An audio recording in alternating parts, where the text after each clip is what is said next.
Okay, so let's move on to page 53, please. 53, I was looking for another example of metaphor, because if you recall from our lesson on Friday, we talked about how important metaphor is in Arabic writing. In figurative language in general, metaphor, simile, imagery, these things are really important in Arabic writing, but what I wanted to point to you is to see how densely, in a single paragraph even, we squeeze in this metaphor. Okay? So what was the metaphor on page 53? His country was piles of rubble. Okay, good.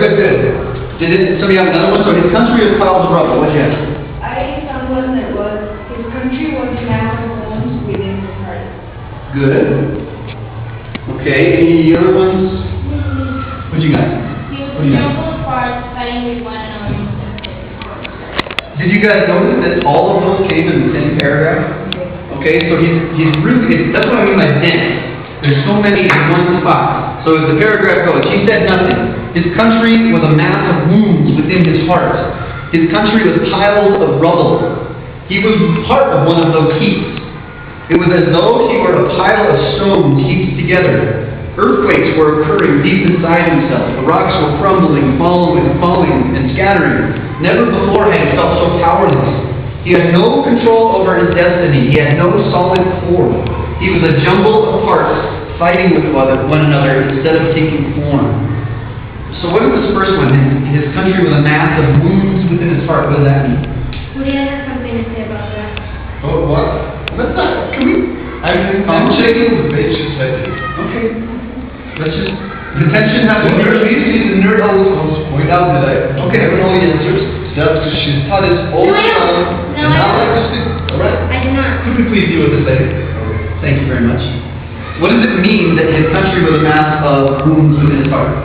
What does that mean? That the situation their country was going through, like, hurt him. Sure, it hurts him deeply. Okay? Now guys, when I'm asking you what does it mean, maybe there are wrong answers, but it's up to interpretation. Okay, so let's look at it in the whole paragraph. What's rubble? Somebody asked me what rubble was earlier. What's rubble? What's left from, like, what happens when you destroy a building? Anything that's left over, and it's a pile of garbage, essentially. Okay, the rubble. It's useless. He's part of the rubble. What about this last one, so we can move on? He was a jumble of parts, fighting with one another instead of taking form together. He was a jumble of parts. That there were many, too many ideas in her brain, or many good things about Christ, but he didn't do anything like unit things with things like And when he's not a unit, he's incapable of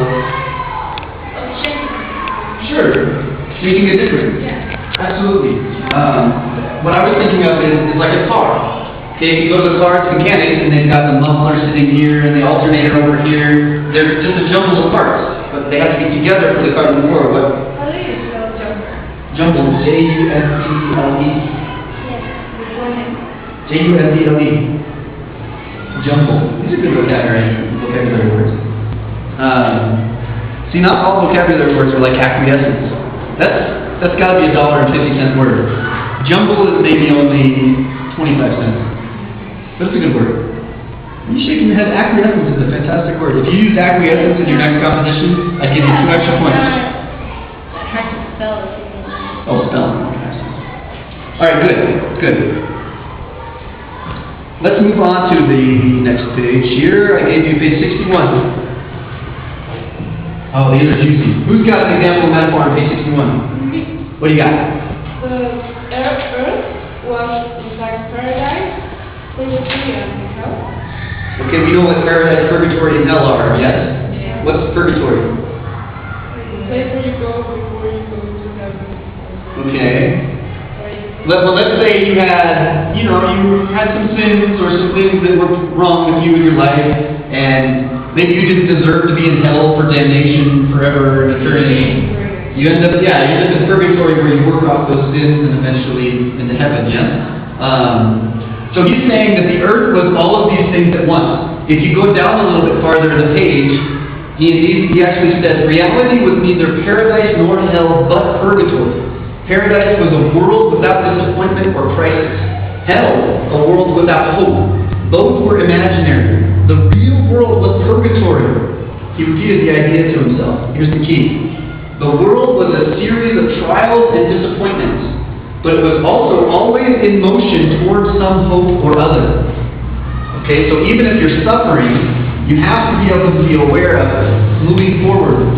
Maybe it's hard to think that in the middle of this terrible war that's going on, they can't see where there's hope, where they're moving forward to. Okay, but he seems to be declaring that the earth is, or our experience on earth is more like purgatory because there has to be something out there to hope for. Okay, so if I know I'm in purgatory, who knows? I mean, it's talking about the afterlife is metaphorical anyway, because we can't see, we don't know what happens. But assuming, I believe, in this particular aspect of Christianity, but always metaphorical. Sometimes people can perceive spirits, and that's not metaphorical. Okay. Mediums and that kind of guy. okay. I guess what I'm trying to say is that when we try to describe heaven or hell as places, or in the afterlife, I believe that it's naturally metaphoric simply because we're comparing what we see and know in life with what could be. For instance, in a lot of depictions, there's trees, or there's the fire, there's rivers and lakes. These are things that we experience in life. Sure. It's naturally symbolic. Absolutely. Okay. Good. All right. So we got metaphor. We got the background.